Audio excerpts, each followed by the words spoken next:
तो बच्चों सूर्य क्लासेज में आपका स्वागत है। आज हम लोग पढ़ेंगे क्लास 10 का सामाजिक विज्ञान। आप लोगों को मोस्ट इंपॉर्टेंट क्वेश्चन कराने जा रहे हैं, दीर्घ उत्तरीय प्रश्न जो लॉन्ग क्वेश्चन हर साल क्वेश्चन आता है। तो आइए स्टार्ट करते हैं वीडियो को।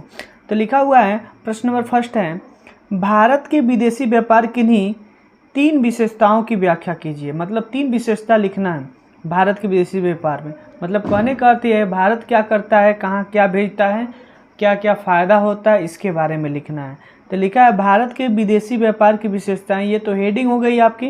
अब यहाँ से देखते हैं, स्वतंत्रता से पूर्व भारत अधिकतर कच्चे माल का निर्यात करके पक्के माल का निर्यात करता था। मतलब कहने का अर्थ है स्वतंत्रता से पहले की बात बता रहा है, ठीक है ना। अब देखते हैं वर्तमान में, अब इस समय की बात बता रहा है। भारत अब पक्के माल का निर्यात भी करता है। मतलब कहने का अर्थ है पहले जो होता था कच्चे माल का निर्यात करता था, फिर अब क्या वर्तमान में है तो पक्के माल का भी निर्यात कर रहा है, ठीक है ना। आयात सामग्री में भारी उद्योगों के लिए मशीनें, रक्षा के लिए सामग्री, रक्षा मतलब आप लोगों को देख लीजिए क्या क्या रक्षा में है, तो विमान दिया है, तोप दिया, मिसाइल दिया आदि हैं। उद्योगों के विकास में वृद्धि होने के कारण अब कच्चे माल का भी आयात करता है, ठीक है ना।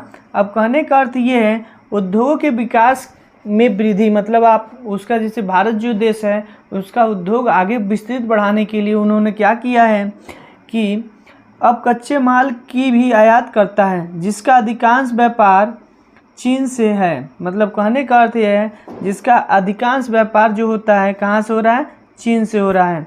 अब यहाँ पर देखते हैं आगे, मोस्टली आपका इम्पोर्टेंट यहाँ से है, वर्तमान में भारत का विदेशी व्यापार मात्र 45 देश, या आप लोग याद रखिएगा 45 देशों से है। मतलब भारत ने जो विदेशी व्यापार करता है कितने देशों से करता है, तो आप लोगों को विकल्पी में आएगा 45 देशों से करता है, जो विभिन्न अंतर्राष्ट्रीय समझौतों के आधार पर किया जाता है। मतलब अंतर्राष्ट्रीय इंटरनेशनल समझौते के आधार पर किया जा रहा है। भारत का सर्वाधिक विदेशी व्यापार संयुक्त राज्य अमेरिका से है, ठीक है ना। यहाँ तक आप लोग लिख लोगे तो आप लोगों को पूरे अच्छे से नंबर मिल जाएंगे। आपको क्या लिखना है तो सबसे पहले आप लोगों को बता देते हैं क्या लिखना है।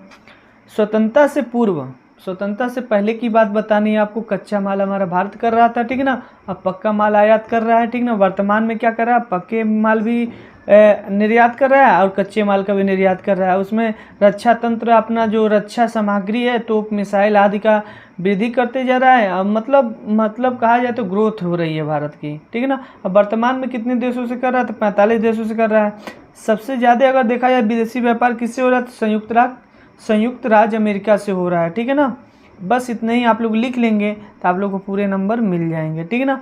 अगर थोड़ा सा और चाहते हैं लिखना तो आप लोग थोड़ा सा और भी लिख सकते हैं, लेकिन यहाँ तक लिख देंगे तो आप लोग पूरे लॉन्ग क्वेश्चन है आप लोग को आंसर मिल जाएंगे, ठीक है ना। आगे चलते हैं, इसमें थोड़ा सा और भी है।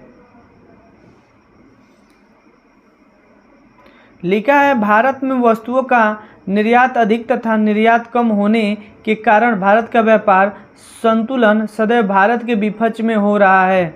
मतलब कहने का अर्थ है भारत में एक बार निर्यात हो रहा है अधिक, एक बार क्या हो रहा है कम निर्यात हो रहा है, जिससे संतुलन क्या है सदैव भारत के विपक्ष में रहा है, ठीक है ना। अतः अब उन्हीं कंपनियों को आयात की छूट दी जा रही है जो निर्यात करने की स्थिति में है। मतलब कहने का अर्थ ये है कि अब उन्हीं को कंपनियों के, यहाँ तक आप लोग का आंसर बन जाता है, ठीक है ना। आप लोग इतना जरूरी नहीं है लिखना, अगर लिखना चाहते तो लिख सकते हैं। भारत में जैसे क्या होता है आयात अधिक हो रही है इस समय, कभी कभी निर्यात कम होती है, ठीक ना। तो ये संतुलन हमेशा रहती है। जैसे आप लोगों की दुकान पे होती है, कभी एक दिन बिक्री ज़्यादा होती है तो कभी कम होती है, तो क्या होता है कंपनियां उन्हीं को छूट देती हैं ज़्यादा से ज़्यादा। जहाँ ज़्यादा बिक्री होती है वहाँ पर क्या होता है ज़्यादा से ज़्यादा बिक्री होगी तो कम लोग लूटते हैं पैसे, ठीक ना। और जहाँ पर अधिक बिक्री होती है कम लूटते हैं, और जहाँ कम बिक्री होती है वहाँ पर पूरा लूटे जाते हैं, ठीक है ना। तो लूटने का मतलब होता है छूट की बात कर रहा हूँ, ठीक है ना। तो आप लोग इतना लिख दोगे तो आप लोग को पूरा नंबर मिल जाएंगे, ठीक ना। मैक्सिमम 5 से 8 नंबर का होता है, तो आप लोग जान लीजिए लास्ट अंक जो है 6 नंबर का आता है आप लोगों का, ठीक है ना। तो आप लोग 6 नंबर आराम से पा जाओगे, ठीक है।